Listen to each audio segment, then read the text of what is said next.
मेरे द्वारा जा रहा है। अब मेरा और मेरी पत्नी का रिश्ता बिगड़ा है, जरा देख लेना। और ये जो लाल पेन है ये मेरी इनइक्वलिटीज हैं, मेरी कमजोरियां हैं। मेरा मोबाइल के साथ लंदी फंदी जीवन है। ये मेरी पत्नी से झगड़े वाले मानसिकता है। ये मेरा बैर है, कपट है। ये कहते ना बिल्ली की नजर जैसे छिछड़े में रहती है, वैसे ही याजकों को फायदा कहां से होगा, उनका बचेगा कितना, ये कॉन्सेप्ट रहता है। इसलिए वो अपना अकाउंट किसी को दिखाना नहीं चाहते। और आज 90% सेवक अपना अकाउंट किसी को दिखाना नहीं चाहता, क्योंकि वह उसको छुपा के रखता है। कहीं ना कहीं कोई ना कोई काला होगा लगता है। Right, you are not transparent. ठीक है। तो जब मैं ये भविष्यवाणी का वरदान काम में लाता हूं, ये पवित्र आत्मा की ओर से मिला है, तो मेरे अंदर में बीवी और हस्बैंड एंड वाइफ के बीच में जो बैर है ना, वो भी अभिषेक में लिपट जाता है। और अभिषेक के साथ ये बैर भी आपकी कलीसिया में जाता है। वो कहता है भविष्यवाणी के द्वारा, चंगाई के द्वारा, छुटकारा के द्वारा, वचन के द्वारा, वर्ड ऑफ नॉलेज के द्वारा, वर्ड ऑफ विजडम के द्वारा जो भी आशीषें या चमत्कार या अद्भुत काम उसके साथ जा रहे हैं, आपका जीवन भी उसके साथ लिपट के जा रहा है। तो वो जरूर इससे आशीष प्राप्त करेगा। परंतु जो बिटरनेस, जो कड़वाहट, जो बैर, जो भी जीवन के अंदर में मिलावट पूर्ण जीवन है, वो भी आपके अभिषेक के साथ सुनने वाले के मन में जाएगी।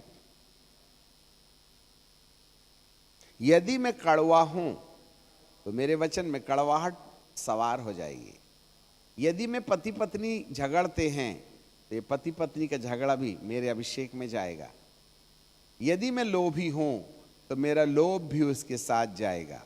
इवन दो लोग 50% अभिषेक का फायदा उठाएंगे, परंतु मेरी जिंदगी में पाई जाने वाली कमजोरी मेरे सुसमाचार के प्रचार के साथ है, कलीसिया के अंदर जाएगी। और कलीसिया यदि कहेगी आमीन, तो आपके वचन के साथ साथ, आपके वरदान के साथ साथ, आपके पारिवारिक झंझट भी आपके वचन से कलीसिया के अंदर जाएंगे। और कलीसिया में वचन के साथ साथ आपकी बिटरनेस भी वैसे ही बढ़ने पलने लगेगी, जैसा आपके द्वारा बोया गया वचन उनके अंदर में बढ़ पल रहा है।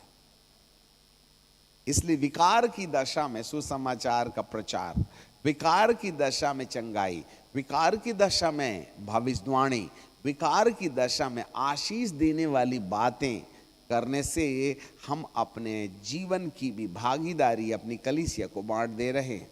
अब मुझे नहीं मालूम आप अपना कौन सा कैरेक्टर अपने वचन के साथ है लोगों के जीवन में भागीदारी में डाल रहे हैं।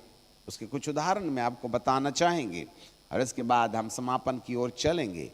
इसलिए बाइबल में लिखा है हर एक प्रचारक ना बने, और यदि प्रचारक को प्रचार के रूप में काम करना है तो सबसे पहले अपने आप में मसीह के प्रकट होने के द्वारा अपनी जिंदगी के रूपांतर को पहला स्थान देना चाहिएगा।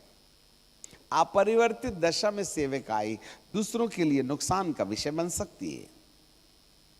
एक बहुत बड़े प्रचारक थे, बड़े दक्ष ज्ञानी, नाम मैं भूल गया, अमेरिका के, और इतनी मैच्योर कलीसिया थी कि बस यीशु के पास तक पहुंचने के लिए कुछ सीढ़ियां बाकी थी, क्योंकि याजक बड़ा पवित्र, अभिषिक्त, सधा हुआ, परमेश्वर से भय खाने वाला और परमेश्वर की इच्छा पर चलने वाला, उसकी कलीसिया में भी कुछ ऐसे ही प्रकार के लोग थे।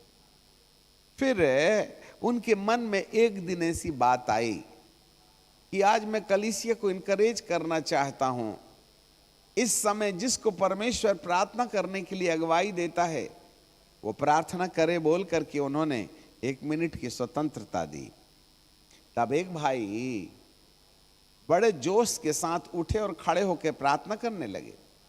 वे बड़े धर्मी थे और उन्होंने प्रार्थना की तो सब लोग सुन करके कहने लगे आमीन, praise the Lord, yes Lord. जब सारी कलीसिया उस व्यक्ति की प्रार्थना में आमीन और प्रेज द लॉर्ड कहने लगे, तब पास्टर का ध्यान गया, ये तो बहुत अच्छी दुआ करता है, ये तो हाउस चर्च लीडर होने के लायक है, शायद इसको हम भविष्य में काम में ला सकते हैं। प्रार्थना के दौरान याजक का ध्यान उस व्यक्ति की ओर चला गया। अब वो आदतन कभी कभी उसको कहते थे भाई रॉबर्ट प्रार्थना करेंगे, भाई रॉबर्ट प्रार्थना करेंगे, और करीबन 1-2 महीने में 2-4 बार उन्हें प्रार्थना करने की अनुमति दी गई। जरा कान धर के सुनिएगा। और इसके बाद उनकी कलीसिया में अचानक पारिवारिक समस्याएं आने लगी। एक परिवार आया, जी हम दोनों पति पत्नी आपस में थोड़ा ज़्यादा ही झगड़ा कर रहे हैं, आजकल पति मेरे ऊपर में चिड़चिड़ा रहा है, पत्नी मेरी बात मानती नहीं। उन्होंने कहा ठीक है, प्रार्थना करते हैं। फिर उसी प्रकार से दूसरा परिवार भी आया, तीसरा परिवार भी आया, चौथा परिवार भी आया। 1 माह में 8-10 परिवार अपनी पारिवारिक समस्या लेकर के परमेश्वर के दास के पास पहुंचे। वे परेशान हो गए, बोले समस्याएं सबकी एक सी दिखाई दे रही हैं, कोई बीमार नहीं आ रहा है, फैमिली प्रॉब्लम लेकर के लोग क्यों आ रहे हैं। वे बहुत प्रार्थना करने लगे। तब परमेश्वर ने प्रकाश दिया, जरूर ये एक सामूहिक समस्या है जो हमारी कलीसिया के ऊपर लग गई है। तब वे बहुत प्रार्थना करने के बाद में परिवार के ऊपर प्रभुता करने वाली दुष्ट आत्मा जो हमको परिवार को तोड़ फोड़ मचाती है, उस टेरिटोरियल स्पिरिट के विरुद्ध परमेश्वर के दास प्रार्थना करने में अपना समय गुजारने लगे। आपको मालूम है, लंबे समय के बाद पवित्र आत्मा ने फुसफुसाई आवाज से एक बात कही, और वो बात ये थी कि एक बात ध्यान रख, मैं उस आत्मा को पूरी कलीसिया से निकाल दूंगा, परंतु वो आत्मा फिर आएगी। तो प्रभु के दास ने कहा, ये आत्मा आ कहां से रही है? तब पवित्र आत्मा कहते हैं, तू प्रार्थना करने की अनुमति दे किसको रहा है? अरे वो रॉबर्ट है ना। अच्छा, पहले जाइए और उसके जीवन में उसके पारिवारिक हालातों की सच्चाई जानिएगा।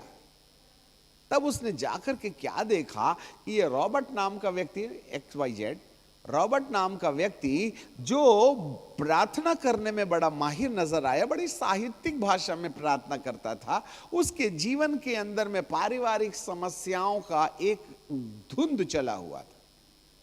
He was suffering a family problem in his own life. पर जब वो फैमिली प्रॉब्लम से ग्रसित व्यक्ति प्रार्थना करने के वक्त जब कलीसिया आमीन कहती थी, तो उसके प्रार्थना से अच्छे शब्दों के साथ साथ उसकी पारिवारिक हालात भी आमीन करने वालों के अंदर समा रही थी। आपका माथा खराब हो जाएगा। अब परमेश्वर ने कहा, उस व्यक्ति को दुआ करने से मना कर, जिसमें कलीसिया आमीन ना बोले। यदि कलीसिया आमीन बोलेगी तो उसकी प्रार्थना के साथ साथ उसका खुद के पारिवारिक अनुभव भी कलीसिया में भागीदारी के रूप में, इम्पार्टेशन के रूप में आ जाएगा। तब परमेश्वर के दास ने उस व्यक्ति को मना किया कि आज से तुम्हारी प्रार्थना बंद, और एक साथ टेरिटोरियल स्पिरिट को बोला, चलो। पूरे परिवारों की पारिवारिक समस्या एक ही दिन में बिना काउंसलिंग के खत्म हो गई।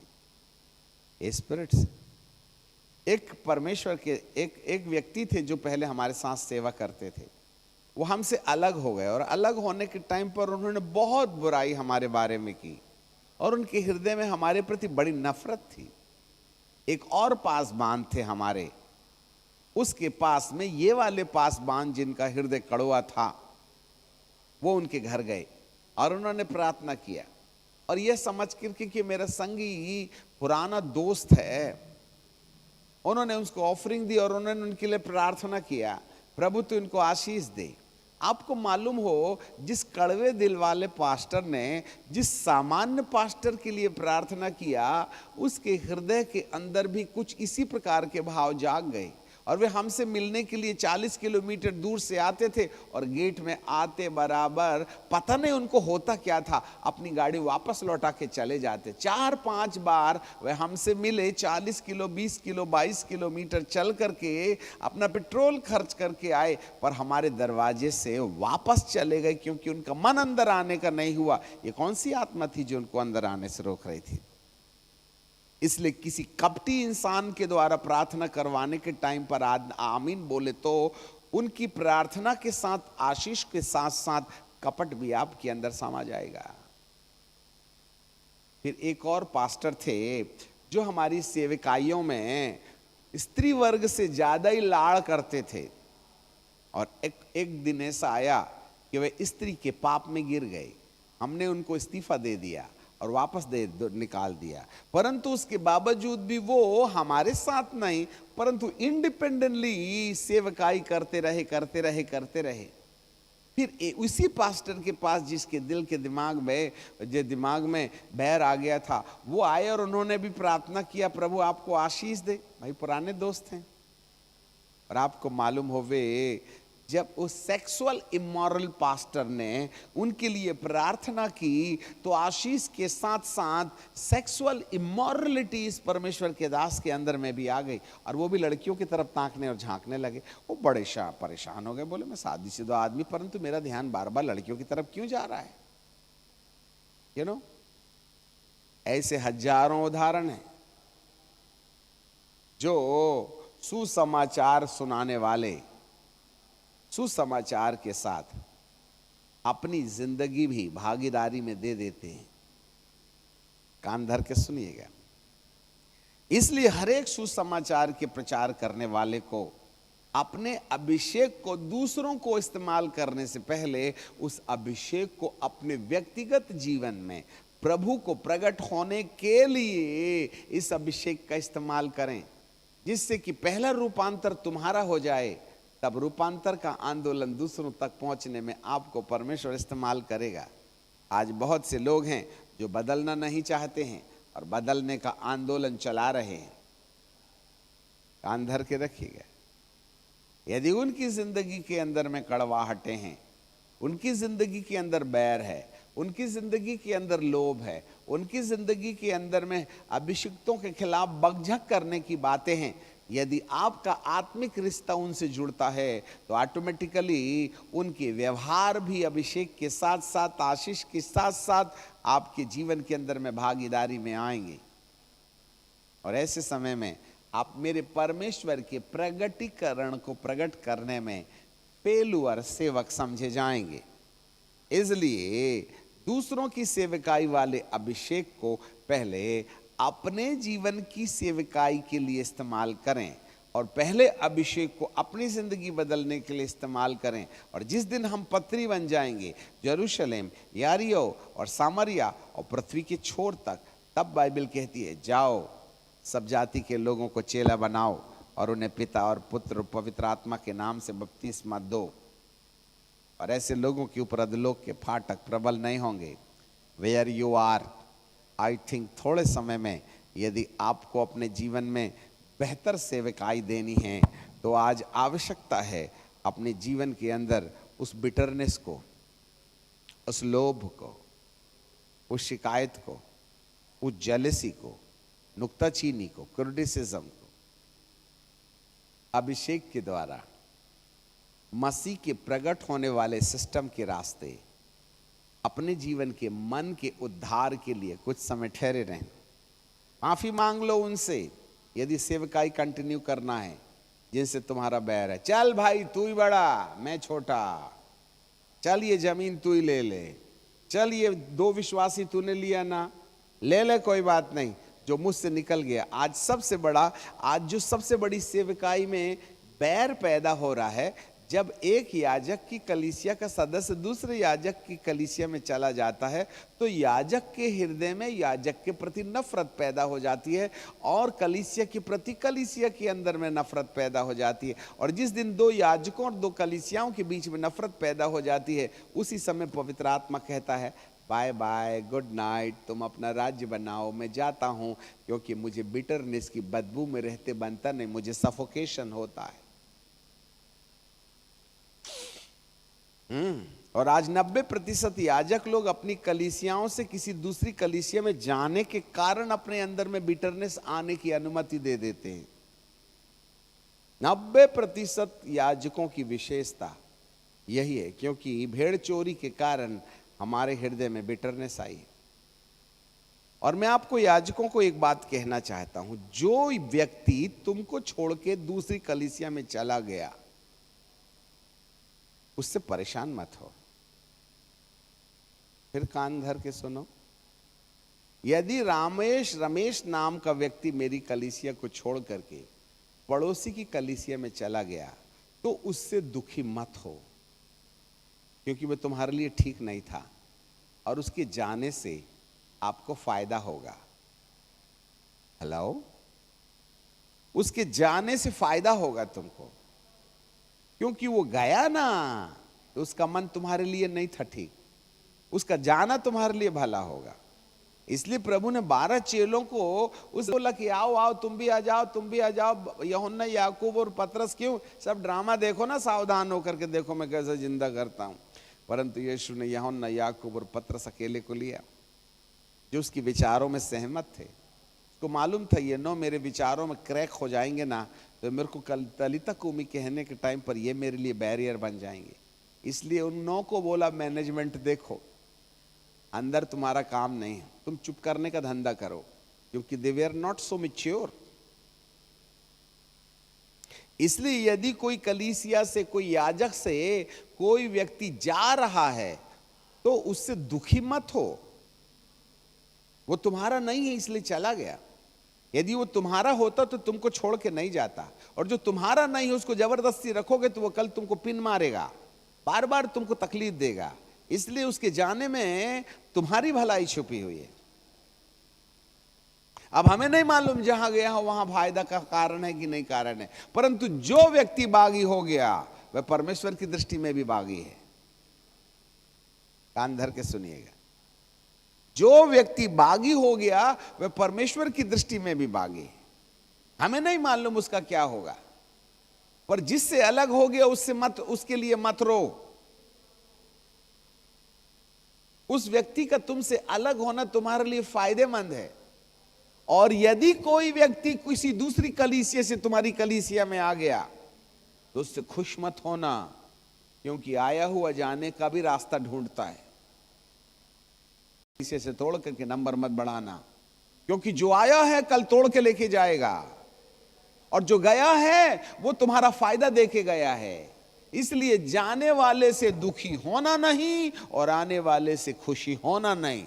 आपका परमेश्वर आपके सामने पारदर्शी, और आप भी अपने परमेश्वर के सामने पारदर्शी बने रहें। यदि किसी आपकी कलीसिया के 2 लोग किसी बाजू वाली कलीसिया में चले गए तो उसके प्रति कड़वाहट पैदा होने के बजाय, ए भैया मेरे 2 विश्वासी तेरे यहां गए हैं, थोड़ा अच्छे से देख लेना, बेचारे नाश हो जाएंगे, शायद मैं नहीं संभाल पाया तो उससे संभल जाए वो। This is the fathers heart. ऐसा करने से तुम्हारी सेवकाई बनी रहेगी, पवित्र आत्मा दुखी नहीं होगा। जाने वाले से दुखी नहीं होना, वो तुम्हारे लिए भला करके गया है, क्योंकि उसका मन तुम्हारे लिए ठीक नहीं था। और यदि उसका मन ठीक नहीं था तो उसके जाने से अब तुम्हारे अंदर तरक्की होगी। इसलिए जब कभी भी कोई जाता है तो वहां एक नया प्रमोशन शुरू हो जाता है, आत्मिक रीति, न्यू डेवलपमेंट्स। बासत कि आप अपने अंदर में उसके प्रति बिटरनेस ना आने दें, क्योंकि ये वक्त बिटरनेस रखने का नहीं है, ये वक्त दुखी होने का नहीं है, ये वक्त है अपने परमेश्वर के सामने पारदर्शी रहने का है। उसके लिए जो भी कीमत देते बनता है देते रहिएगा।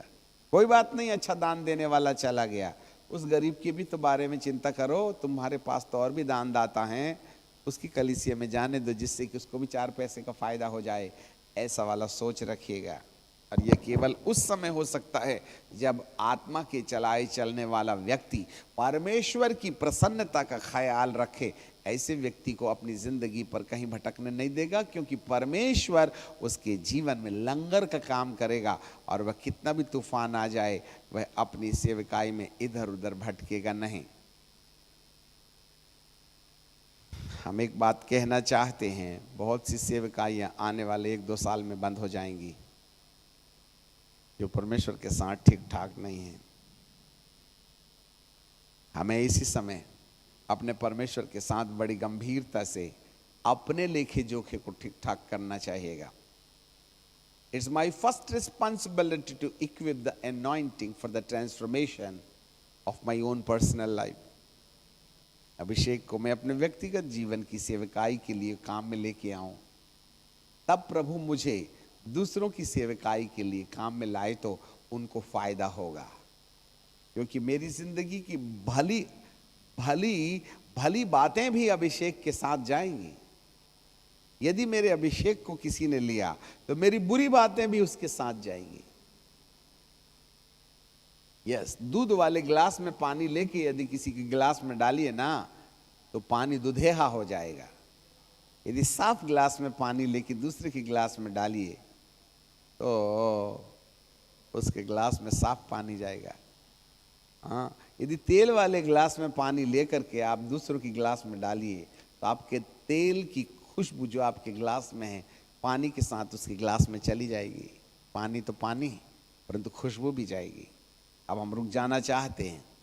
पिता परमेश्वर आपको सद्बुद्धि दे, आपको ज्ञान दे, आपको प्रकाश दे कि परमेश्वर के प्रगटीकरण के लिए हम ठहरें और पहले अपनी सेवकाई के लिए परमेश्वर को, पवित्र आत्मा को अनुमति दें कि वे आपके जीवन पर एक नया काम करे।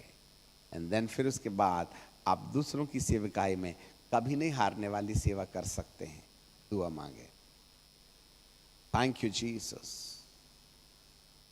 पिता परमेश्वर, जब तक आप प्रकट नहीं होंगे तब तक हमारा भी जीवन आपकी महिमा में प्रकट नहीं होगा। और जब हमारे ही पास